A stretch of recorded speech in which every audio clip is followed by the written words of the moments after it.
জালসা করতে হঠাৎ করে একজন মাতা এখানে এসে বলছে, ও মৌলভী সাহেব আপনি না, আমাকে বলছে স্টেজ থেকে আপনি নামে পুরো মাল খেয়ে এসেছেন। আমি বললাম কেন? বলছেন আপনি নামে আমি বক্তব্য দিব।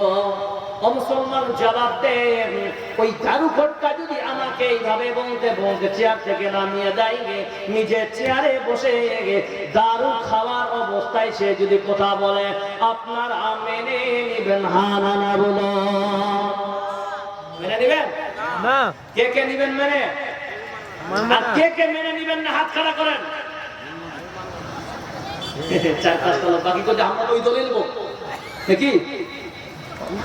এবার দেখেন ওই ছেলেটাকে এখানে বসে আছি, ফাট করে উঠে আমার বাপজি বসে আছে, ইনি তার হাতটা ধরে বলছেন মৌলভী রে, তোর জন্য এই লোকটা আমাকে এখান থেকে নামিয়ে দিল। জোরে বলছি কিনা, বেটি বলবে কিনা? এবার আপনারা কি করবেন? চুমা খাবেন না ওকে আদর করে এখান থেকে বের করুন না মারবেন? জোরে বলেন। ওকে টাঙবো, মারবেন? দারু করে মারবি? একজন ভাই বলছে রশা দিয়ে বেঁধে মারব। বাস্তব কথা, একজন দারুখর সে যদি একবার জীবনে মাতলামি করে দারু খেয়ে নেয়, কোরআনের সাজা আছে বান্দা, আর 80 কোড়া মেরে তাকে বিদায় করো। কিন্তু একজন সুদখোর যদি সুদ খায়, একজন সুদখোর যদি সুদ খায়, সুদখোরের 73টা স্তর আছে গুনাহ, আর সবথেকে নিম্নতম গুনাহ হচ্ছে নিজের মায়ের সঙ্গে 33 বার জিনা করার সমতুল্য। এতগুলো দেখি নিজের মায়ের সঙ্গে গুনাহ করবি, জিনা করেছে একবার সুদ খাওয়ার কারণে 33 বার জিনা করার সমতুল্য গুনাহ। মুসলমান কি করি বলা মুসলিম আসবে না, আমরাই তো ডেকে আনতেছি। আজকে জালসা হচ্ছে, আজকে আপনাদের কথা বলেন, আপনারা অনেক ভালো মানুষ, আপনারা খুব ভালো মানুষ। অন্যান্য জায়গায় দেখেছেন, দেখে নিবেন। এই পিছনে একটা ইস্তিহার দেখতে পাচ্ছেন আপনারা সবাই। এই ইস্তিহার বড় বড় বহু জায়গায় দেখেছি।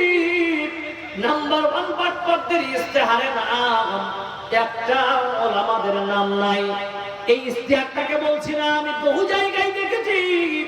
আমরা বক্তাগুলো যাচ্ছি, আমাদের নামগুলো কোনায় নিচে একটা ছোট্ট করে লিখেছে, প্রধান অতিথি নাম্বার 1 বক্তা, ওর কাছে টাকা নেওয়ার জন্য সমস্ত গরিব মানুষের জমিগুলো সে নিয়ে নিয়েছে। কারণ সুদের উপর টাকা নিয়েছিল, টাকাটা দিতে পারেনি বলে। এটা কি ইমানদারের কামনা? হানারা বলার আল্লাহ পাক বলতেছেন ওয়াহাল্লাল্লাহু বায়া ওয়া হারামার রিবা। এবার তেলাওয়াতের অর্থ বুঝেন।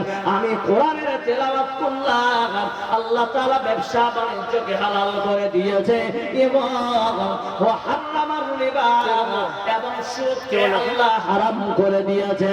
আর যেটা আল্লাহর কোরআনের আইন সে যদি মেনে নেয় তাহলে ইমানদার।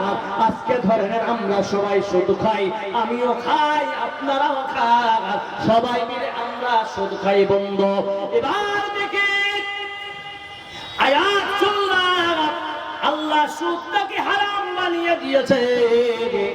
এবার যখন তেলাওয়াত শুনে নিলাম, আমল করলাম, আল্লাহ বলছেন বান্দা এবার আয়, ওয়া ইযা তুলিয়াত আলাইহিম আয়াতুহু যাদাতুহুম ঈমানা। বান্দা তুমি তেলাওয়াত শুনেছো, এবার আমল করেছো বান্দা, এবার তোমার ঈমানটা বাড়বে, জোরে সরে বরং নারায়ে তাকবীর। শুধু মণ্ডলী, এখনকার বাজারে দুটো অপশন বলতেছি। খুব অল্প সময় আমাকে দেওয়া হয়েছে, মাত্র 1.5 ঘন্টা টাইম দেওয়া হয়েছে। বন্ধুরে, আল্লাহ পাক বলতেছেন ওয়া ইযা তুলিয়াত আলাইহিম আয়াতুহু যাদাতুহুম ঈমানা। বন্ধু, কেমন সাহাবারা ঈমান এনেছিলেন, কেমন তাদের ঈমানটা বৃদ্ধি হয়েছে আসরের নামাজের পরে। সেই জামানায় নাম করা সুদখোর ছিল আব্বাস। আল্লাহ নবীর নিজের চাচা আব্বাস আসরের নামাজের পর আল্লাহ নবীর হাতে হাত রেখে ঈমান আনলেন। আনার পরে ইশারের নামাজের পর যেমন আপনারা সুন্দর করে বসে আছেন বাপজি আমার ভাইরা, যেমন সুন্দর করে বসে আছে সাহাবারা মসজিদে নববীতে বসে আছেন। বসে থাকার পর আল্লাহর নবী আনন্দে উল্লাসে দাঁড়িয়ে বলতেছেন নামাজের পরে, ওরে আমার সাহাবারা কান খুলে শুনে নাও, আজকে আমি অনেক আনন্দ, কারণ আমার প্রাণের প্রিয় চাচা আব্বাস রাদিয়াল্লাহু আনহু উনি এই মুহূর্তে কয়েক ঘন্টা আগে আমার হাতে হাত রেখে ইসলাম গ্রহণ করেছে। জোরে সরে বলুন সুবহানাল্লাহ। হায়রে সবাই আনন্দ, ইমান থেকে তুমি এসেছে, তার মানে ওই ব্যক্তিটা সুদটাও হারাম করবে, মনে হয় সুদটাও ছেড়ে দিবে, মনে হয় কি হয় না, কিন্তু মুসলমান সবার ত্যাগ। এবার আল্লাহর নবী বলতেছেন সাহাবারা শোনো, আমার আওয়াজ যতদূর পৌঁছায় শুধু মুসলমানদের জন্য নির্দিষ্ট কোথায় তা নয়, সারা কাফের মুশরিক বেঈমান যদি শুনে থাকো, ও সাহাবারা তোমরা যদি শুনে থাকো, তোমরা যা শুনবা সকলের কাছে তোমরা পৌঁছিয়ে দিবা এই বার্তাটা। বলছেন কি ওগো আল্লাহর নবী দেরি করিয়েন না, বলছেন শোনো, আমার চাচা এই মক্কা মদিনার সব থেকে বড় সুদখোর, আমার চাচার কাছ থেকে হাজার হাজার মানুষ সুদের টাকা নিয়ে গেছে, নিয়ে নিজের সংসারের দুর্ভিক্ষর সময় নিয়ে গেছে, নিজের সংসার চালিয়েছে, কেউ ব্যবসা বাণিজ্যে টাকা লাগিয়েছে। ও সাহাবারা শুনে নাও, আমি যোগ্য ভাতিজা হিসাবে, আমি তার যোগ্য ভাতিজা নবী মুহাম্মদ হিসাবে বলতেছি, আমার চাচা যতগুলো সুদের টাকা নেওয়া আছে সুদ আর কাউকে দিতে হবে না। জোরে একবার বলুন তো সুবহানাল্লাহ। সুবহানাল্লাহ।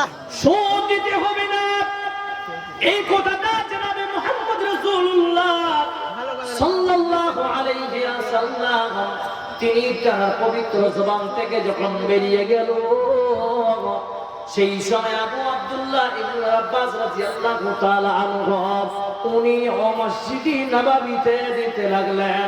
যখন পাটা দিলেন তখনই বলতেছেন,